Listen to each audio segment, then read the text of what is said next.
Pourtant, c'est ce qu'il y a dit dans le Coran. Jésus est la lumière et la direction pour tous les peuples. Ça a été vraiment un coup pour moi. N'ayez même pas crainte de ces musulmans. Eux-mêmes, ils ont peur de vous et puis vous avez peur d'aller leur parler. Ça, là, c'est quand même bizarre.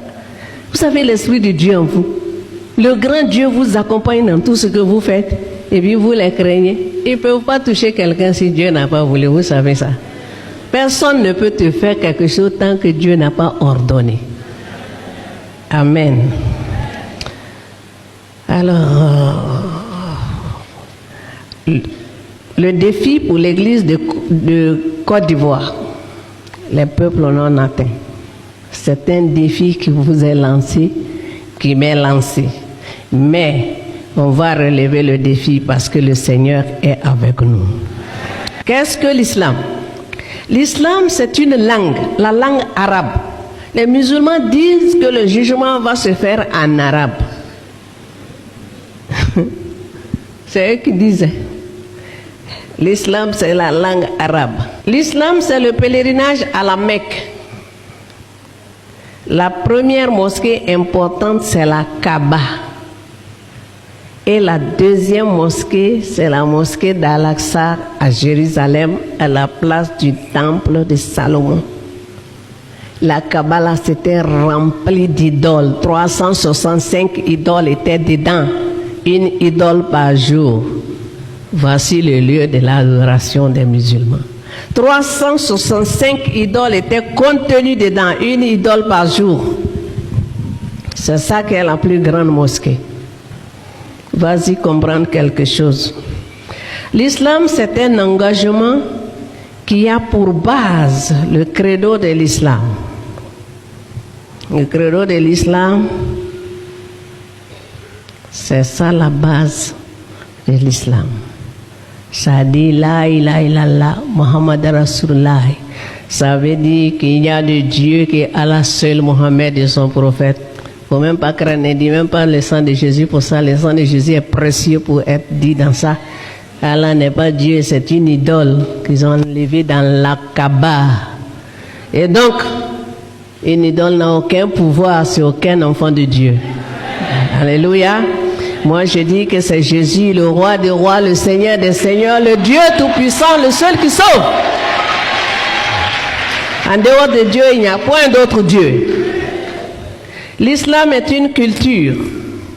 C'est aussi 5 groupes de mentalités dont les pluralistes, ce sont des personnes âgées et ils n'islamisent pas quelqu'un d'autre. Ils se contentent d'être entre eux. Il y a les libéraux qui sont des intellectuels. C'est eux qui sont vos amis. Ils vous appellent, venez prier chez moi. Et quand vous les invitez à l'église, ils viennent, ils s'asseyent. Vous leur donnez Bible, ils prennent, ils s'en vont avec. Mais ils sont toujours musulmans. Stratégie pour stratégie. Il y a les réformateurs qui changent la société de façon pacifique. Progressivement, ils vont lier amitié avec chacun d'entre vous et puis progressivement, ils vont introduire l'islam dans votre famille sans que vous ne vous rendiez compte. J'ai dit que chez moi, j'ai donné ma vie à Jésus. Plus personne ne rentrera dans l'éternité sans donner sa vie à Jésus. Oui, et c'est ce qui est en train de s'accomplir. Quand mes frères qui ne sont pas encore rentrés dans la bergerie viennent, je dis que non, ici c'est moi qui contrôle, on ne prie pas ici, Allah. Et quand je sors, tout le monde sort, on s'en va à l'église. Chez moi, c'est moi qui suis le maître. On ne prie pas un autre Dieu dans ma maison. C'est la condition pour que tu viennes chez moi. Mais ne faites pas de compromission comme c'est mon parent. Non, personne ne veut voir son parent aller dans l'enfer. Ou bien, ma maman était âgée de 95 ans. Elle a donné sa vie à Jésus dans ça là.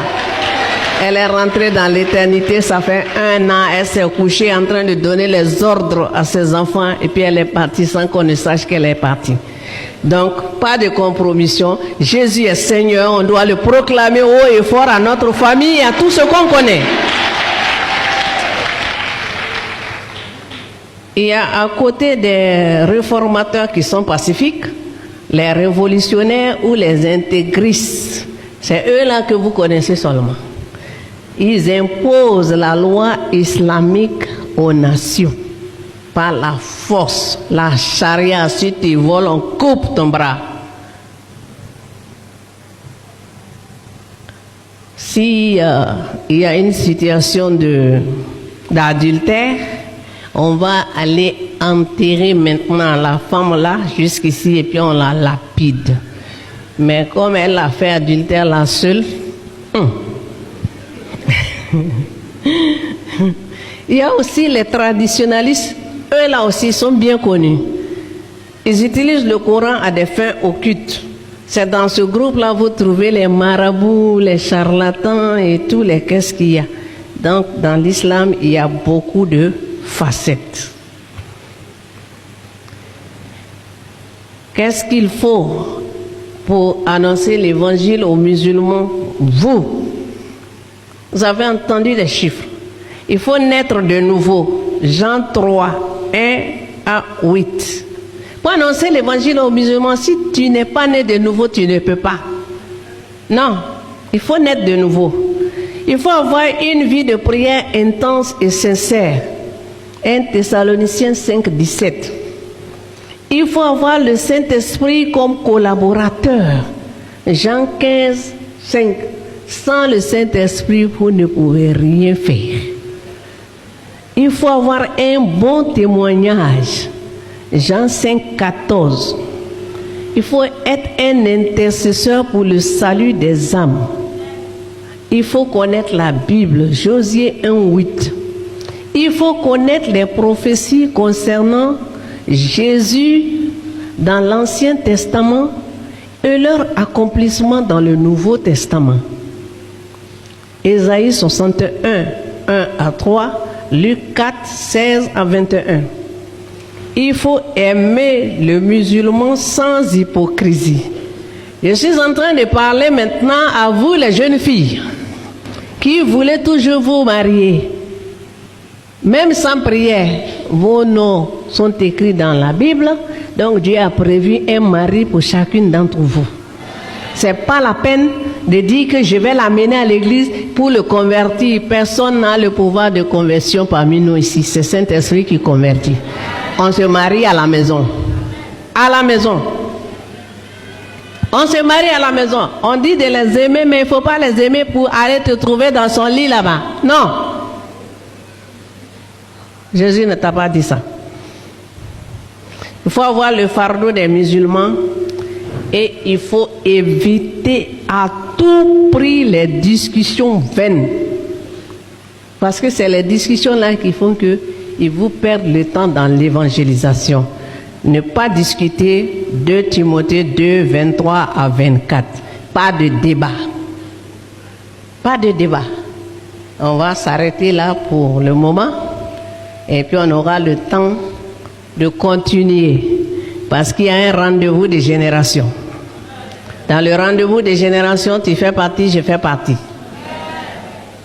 Dans le rendez-vous des générations, il y a les gens de l'heure du matin, les 0 à 30 ans. Il y a les gens de l'heure du midi, de 30 à 60 ans. Les gens de l'après-midi, de 60 ans à plus. D'accord? Donc il y a génération ici. Rendez-vous de génération. Tu vas te lever, tu vas prier pour toi-même, pour que le Seigneur te prépare pour aller les affronter la semaine prochaine.